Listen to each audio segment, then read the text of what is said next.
Day 40. Nora has written every single day for 40 days straight. 400 words a day, no exceptions. Then comes day 41.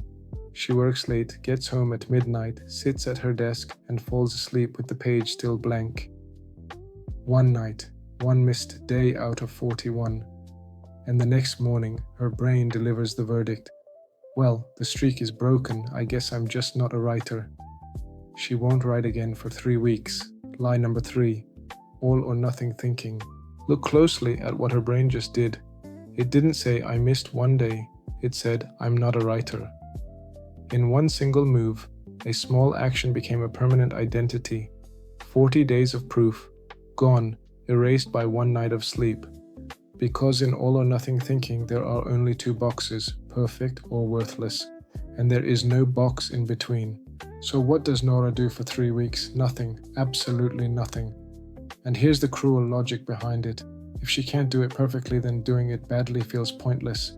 Writing 300 words instead of 400. Why bother? Writing on Tuesday but not Monday. That's not a real streak. Her brain would rather have 0 than imperfect. So it chooses 0, 21 days in a row. 3 weeks later, Nora is cleaning her desk and finds the notebook. She opens it, planning to throw it away. 40 days, 16,000 words, an entire first draft sitting right there in her hands. The mist tonight didn't delete a single one of them, not one word disappeared. The only thing that one night destroyed was her permission to continue. This is lie number 3, all or nothing thinking, also called black and white thinking or dichotomous thinking. It's the distortion that deletes every shade of gray from your life. You're either a success or a failure, disciplined or lazy, loved or rejected, and you can spot it by its favorite words. Always, never, completely, totally, ruined. I always mess this up. I'll never be good at this. If your sentence has no room for sometimes, it's probably a lie. So why would a brain do something this unhelpful? Because binary is fast. Think about your ancestors, safe or dangerous, edible or poison, friend or enemy. In a world where hesitation could kill you, 2 categories were enough, and new ones was expensive. Your brain still runs on that old software. It wants a light switch, on or off. But almost nothing in modern life is a light switch. Your writing, your fitness, your relationships, your career, all of them are dimmers. Once you know this lie, you start seeing it everywhere. You eat one unplanned meal, so the whole week is ruined. You get 9 compliments and 1 criticism, and you go home thinking about the one. You miss 1 gym session and quietly cancel the whole plan. Notice the pattern. It's never, I did well and also stumbled. It's always the stumble deleting the well, S. So here's fix number 1. Replace the switch with a number. When your brain says this was a total failure, stop and ask, okay, what percentage? Was it really 0%?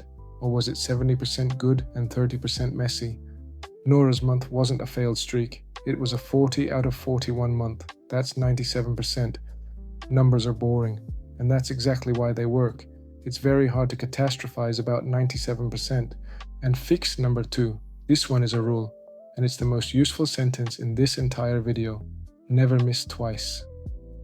Missing once is an accident. Life happens. Missing twice is the beginning of a new pattern. So the goal is never be perfect. The goal is come back on the very next day, even badly. Write 50 words instead of 400. Do 5 push-ups instead of 50. A broken streak isn't a broken identity. It's just a Tuesday. 2 months later, Nora misses another day. Of course she does. Everyone does. But this time, her brain starts the old sentence, well, I guess I'm not. And she catches it. No, I missed 1 day. That's 99%. And I'm writing tomorrow. The next morning, she writes 82 words. Not 400. 82. It's the least impressive day of her entire year. And it's the one that saved the book. So here's your takeaway. Your life is not a light switch. It's a dimmer. When your brain reaches for always, never, or totally ruined, ask for the percentage, and whatever you missed, just don't miss twice. That's 3 lies exposed. Next episode, personalization. the lie that makes you responsible for other people's moods, the weather, and basically everything. Subscribe so you don't miss it. And hey, if you've been at zero for a while, today can be your 82-word day. See you in the next one.